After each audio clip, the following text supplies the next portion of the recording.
Welcome to the review of the Arturo Fuente Gran Reserva cigar. This is, I would call it Churchill. This is about 7 inches long and about 42 ring size. I want to show you the wrapper that it comes in.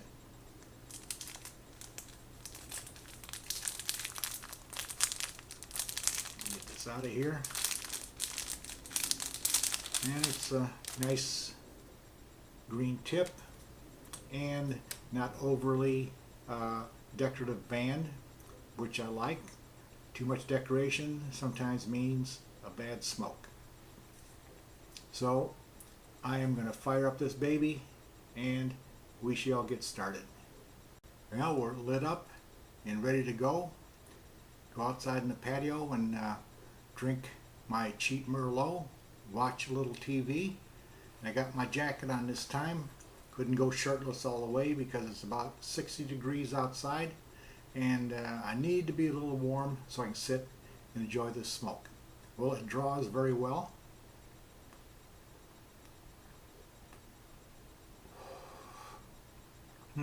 Very tasty smoke. Arturo Fuente Gran Reserva. Tonight I'm watching Ice Road Truckers in Peru. The Arturo Fuente cigar is making a very nice ash. Nice and straight, the way I like it. Okay, I'm moving along fine through this Arturo Fuente Gran Reserva cigar. Got my cup of Merlot.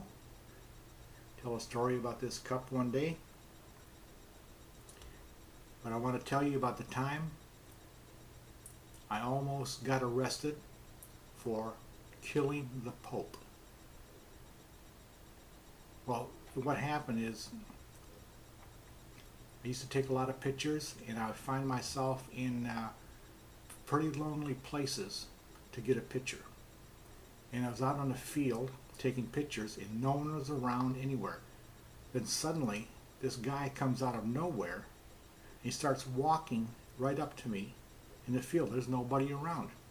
I got my camera bag and my camera, and he walks right up to me and he says, "Hey buddy, you got a cigarette?" Well, I'm a cigar smoker. I don't have any cigarettes. I said, "No, I don't have a cigarette." He says, "Well, I sure need some money for a cigarette." And here we are, all alone out in this field. And I reached in my pocket and I pulled out $1 at that time. You could buy a pack of cigarettes for $1. I said, "Here's $1. Go buy yourself some cigarettes." Well, he looked at me, took the $1, and was thinking. He was thinking and looking at me, and he decided to walk away. Well, at that time, I decided, you know what? I better carry some protection with me when I'm out taking pictures all by myself. So this is what I got. I had this knife, and I've had it for decades. Show it to you. Take it out. So I put this in my camera bag, this old knife in the sheath. And I threw it in there just in case I get caught out alone taking pictures. Something to defend myself with. And I remember the days when as a kid we used to take knives and we used to play mumbly pig. And you start at your head and you throw it down and pitch it into the ground and make it stick. The most dangerous one was when you put it on your eyelid and threw it down and into the ground. And then you kept going down on your chin, your nose, your elbow, etc., all the way down. Anyways, I threw this in my bag, and I had it for a couple of years in the bag, and of course I never pulled it out. And then the Pope came to town, and I wanted to see the Pope. He's going to have a mass outdoors. So I wanted to take pictures of it, of course, and I brought my camera bag and my camera along. And at the entrance to where the field where the Pope was going to have his mass, there was a checkpoint, and there was cops out there checking purses and bags of everyone who came into the area where the Pope was going to be to see if there's any weapons. I didn't think anything of it. Well, they were checking a long line of people with their bags, and I just walked by them. I didn't think anything of it, and no one stopped me to check my bag. Well, I had this knife in my bag, and I walked right by them. And now I realize that, and I'll show you a picture of a poster I got showing the Pope at that time. And I just walked past them, and then I got in there and I took pictures of the Pope going around in his Pope mobile. But I realized, you know what? If they had stopped me and checked my bag, they would have found this knife in it, and I probably would have been arrested for attempted murder on the Pope, and probably did time for it. So I was very lucky. I walked in with this knife and I walked out with it.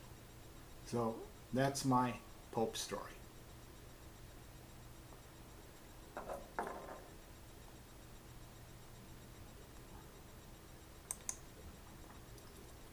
Now I want to read a little description of this Arturo Fuente cigar. The Arturo Fuente Gran Reserva is skillfully rolled with African Cameroon, Connecticut shade, are the most recent addition to the Gran Reserva line, Ecuadoria's sun-grown leaf. These wrapper tobaccos are the most expensive and sought-after wrapper tobacco in the world. Arturo Fuente cigars are then aged in Spanish cedar vaults to a peak of perfection to create a marriage of the blends, producing an excellent individualistic heavyweight cigar to be counted among the world's finest.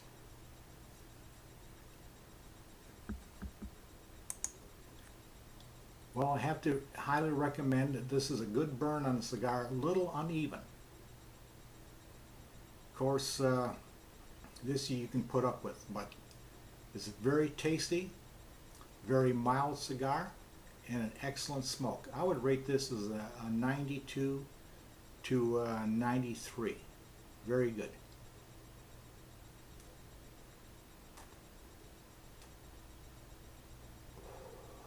A pleasure to smoke.